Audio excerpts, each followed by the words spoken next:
ప్రజాప్రతినిధులు వివిధ శాఖల అధికారులు సమావేశం నిర్వహించారు. ఈ సమావేశంలో మంత్రులు అనగాని సత్యప్రసాద్, గొట్టిపాటి రవికుమార్, పార్లమెంటు సభ్యులు తెన్నేటి కృష్ణ ప్రసాద్లు, పలువురు అధికారులు పాల్గొన్నారు.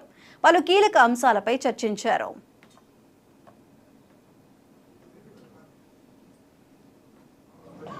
ఆలోచనలను క్షేత్రస్థాయిలో తీసుకెళ్ళడానికి ఉపయోగపడే విధంగా ఈ యొక్క పరిచయ కార్యక్రమం ఏర్పాటు చేసుకోవడం, ఒకరికి ఒకరు పరిచయంతో పాటు ఒక అవగాహన తెచ్చుకొని ఈ ప్రాంత అభివృద్ధి కోసం ఏదైతే ఒక లక్ష్యంతో మనం కూడా కలిసికట్టుగా పనిచేయాలి, ఈ జిల్లాని నంబర్ 1 గా తీసుకెళ్లాలని చెప్పేసి ప్రతి ఒక్కరికి కూడా తప్పనిగా ఉందో ఏదైతే కరెక్ట్ గా చెప్పారో, నియోజకవర్గంతో పాటు ఈ యొక్క జిల్లాని నంబర్ 1 గా తీసుకెళ్లాలి అంటే ఈ జిల్లా స్థాయిలో ఉన్నటువంటి ప్రతి ఒక్క అధికారులు కూడా చిత్తశుద్ధితో పనిచేస్తే సాధ్యమవుతుందని చెప్పేసి ఒక టీం వర్క్ గా అందరూ కూడా పనిచేస్తేనే ఒక ప్రోయాక్టివ్ మోడ్ లో మనం ముందుకు వెళ్ళగలని చెప్పేసి కూడా తెలియజేసుకుంటూ, ఏదైతే గౌరవ ముఖ్యమంత్రి గారు ఇప్పుడే మంత్రివారు చెప్పినట్టుగా 12వ తారీఖున చార్జ్ తీసుకున్న 13వ తారీఖున 5 అంశాల మీద సంతకాలు పెట్టారు.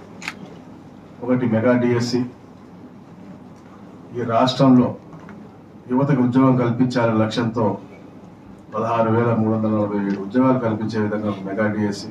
అలాగే ఏదైతే ల్యాండ్ టైటిలింగ్ యాక్ట్ ఉందో, ప్రజల్లో చాలా అపోహ ఉండింది ఏమవుతుందా ఏంటి అనేది, దాన్ని పూర్తిగా రిపీల్ చేయడంతో పాటు ఏదైతే పాస్బుక్స్ అన్ని కూడా ఉన్నాయో అవి కూడా రీప్లేస్ చేసి మార్చే విధానంగా కూడా రూపకల్పన చేస్తా ఉన్నాం. నూతనమైనటువంటి పాస్బుక్లు కూడా వస్తాయి, అవి కూడా కలెక్టర్ గారి చేతుల మీదుగా నూతనమైనటువంటి దస్తావేజులు అవ్వచ్చు, అలాగే పాస్బుక్ కూడా రాబోయే రోజుల్లో ఇవ్వబోతా ఉన్నాం.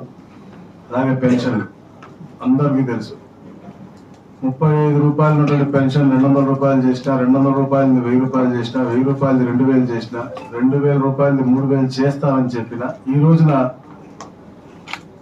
దాన్ని 4000 రూపాయలు చేసి, ఏదైతే ఏప్రిల్ 1న